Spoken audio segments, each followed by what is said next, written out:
Hi mga darling! So ito na nga, magre-repack na naman tayo ng tuyo. Ayan, nakaano na yan, tag 10 yan. Ano ko, tag 5 lang yan sa isang balot, kaso dagdagan ko pa ng isa para 6. Dami na pasok ko ng gigas dyan. Magkano?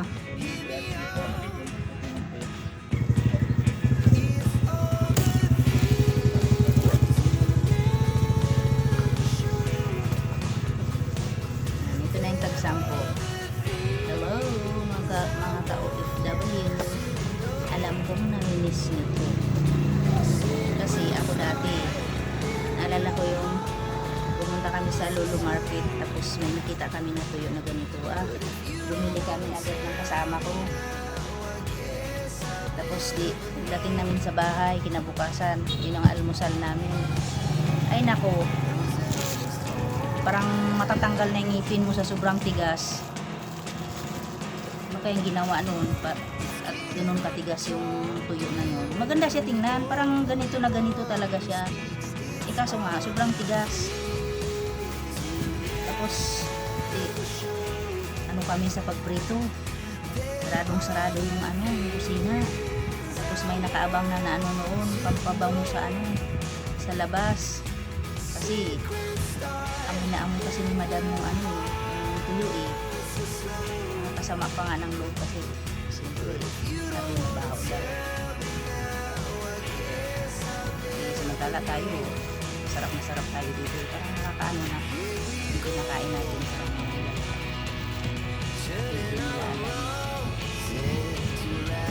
Pare-parehas lang din tayo kasi sa kanila din may pagkain din sila na ayaw din natin, pero hindi naman tayo ng lalaki kasi bad smell daw. Tapos nung naano na niya na sabi niya na kailan ba kayo na dried fish. Kaya ang ginagawa na namin na pagluluto, inahalo na lang namin sa kanin na sinaing para hindi ganun kaamoy.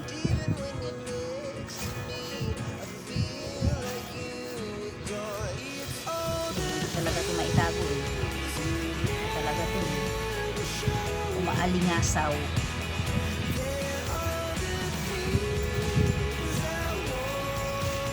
Kaya pag dati, pag nagbabakasyon sino sa amin, sa kasama ko, bakasyon, kasi hindi kami sabay. Hindi kami pinapayagan. Kami ng mga tuyo. Tapos ako naman, nagpabili ako ng inisang bagoong sa sa grocery, yung nakabuli. Para hindi na kailangan na magluto. Lang ba pang just in case na kasi nakakasawa na rin ang puro mano, kasi ako kasi hindi ako kumakain ng karne na ako parang nasusuka ako sa amo. Kaya nga kahit dito yung karning baka hindi na rin ako kumakain, pero dati kumakain ako. Pero dito parang naano na ako sa amo. Kahit nga karning baboy medyo pa ako. Kain din ako pero pakunti-kunti. Nung bagong dating ako dito, karning manok, sabi ko wag niyo muna akong ng manok, utang na loob. Kasi ako na yung parang na kulang na lang, mangingitlog ako, tilaok.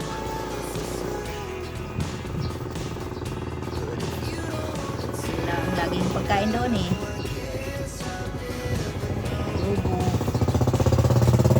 may tira naman na mga manok na yung parang yung inuubin lang namin. Pag may matira, ginagawa namin yung parang paksiw, parang lechong paksiw, yun ang ginagawa ng kasama ko. Sarap para makaano lang, minsan adubong itlog, lang din kasi doon kami sa pagkain. Nakakalungkot. Sinasabihan talaga kami ni madam na pag pagkain sa pagkain pagkain nila. Minsan pag tinatamad na kami, ayun, makain na rin kami. Paborito ko doon yung ano, malikya. Pero hindi yung durog na malikya, yung ano, yung buo na paborito na haluan ng himay-himay na manok.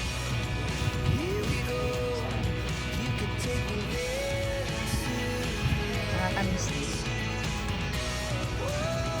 Wala eh. Kapag nasisina na magluto.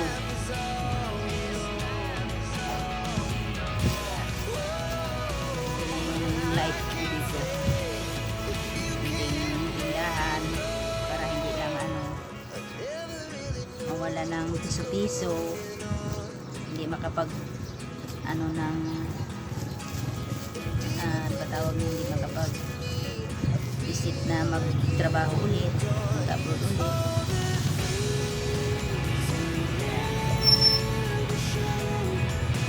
Tal, ano na eh, trabaho na rin yung anak ko. Isa lang ko. Sarili ko na lang yun na. Minsan, yung kapatid ko din, bigyan ko rin video, ano, kasi trabaho na siya doon, yung kapatid ko yung o kayo minsan sumusumpong. Ayaw naman din niya pumunta dito sa akin. Marami ko na lang nila.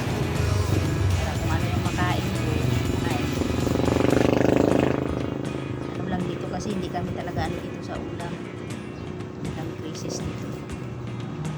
Kasi nagbibinta kami ng isda.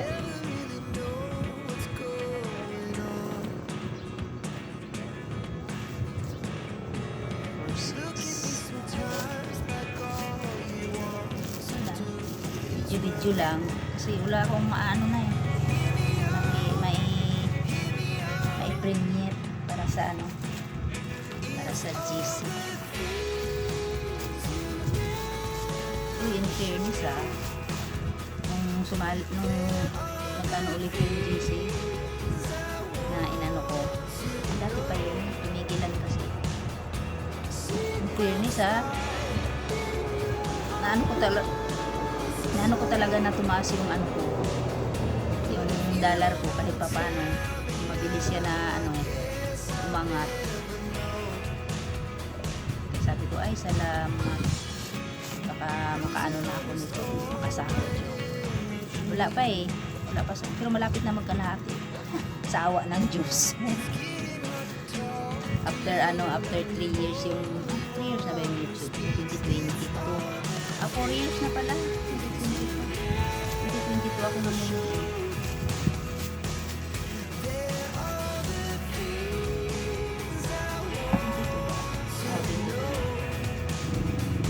Kasi nung umuwi ako 2023 ano na isang taon na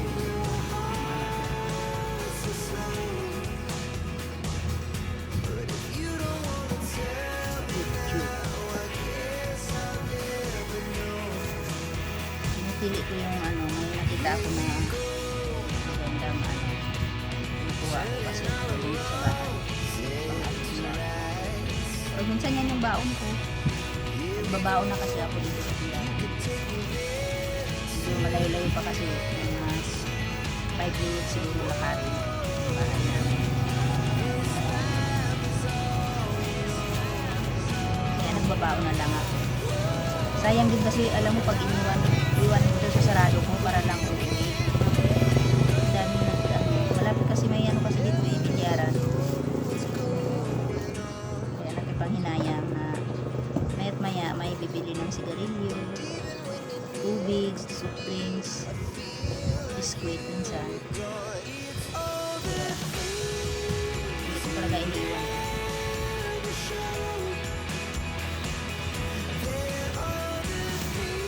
Minsan nga na kailangan ko talaga umuwi na walang magbantay.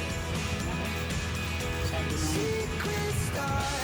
may-ari dito ng lupa na tinirikan dito sa tindahan.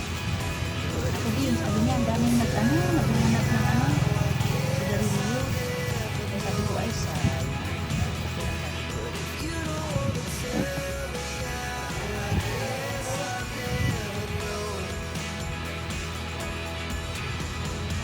Minsan kasi sinasarado ko to para lang maglaba. Ayoko na maglaba ng gabi. Dati naglalaba ko ng gabi. Ayoko na maglaba kasi pagod. Asma.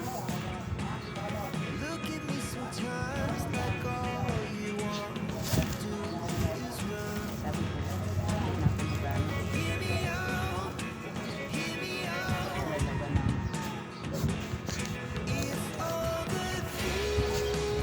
palimpak yun sa electric fan.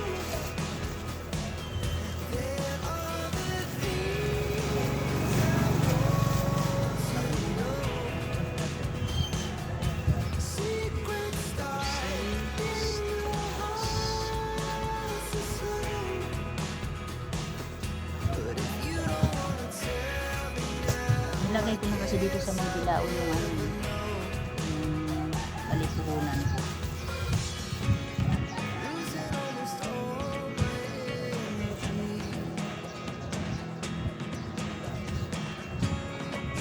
Bibili ka kasi ng ano doon sa palengke ng ganito.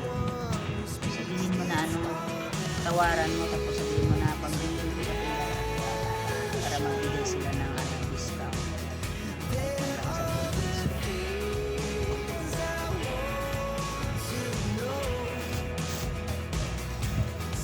So kung hindi mo ano nila yun sa retail nila na at magkano yung retail nila. Dati, yung malaki-laki pa nito. Nag 100 lang yung kilo. Kaya, inaano ko ng 7 piraso. Or 1. Wala ka nang tutubuin. Plastic pa, nagagamitin mo.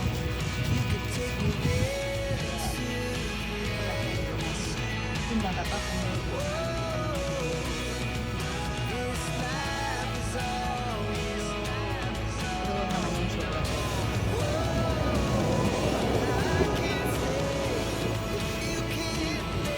katabi namin dahil nagre-reklamo kaya dyan kasi sobra daw na maraming tindahan dito ano na lang dito pagalingan ng customer.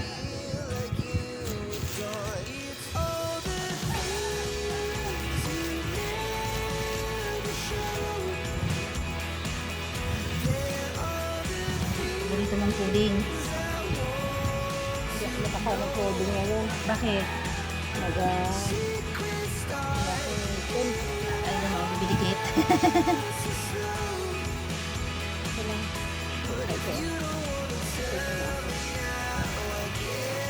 Wait lang ako.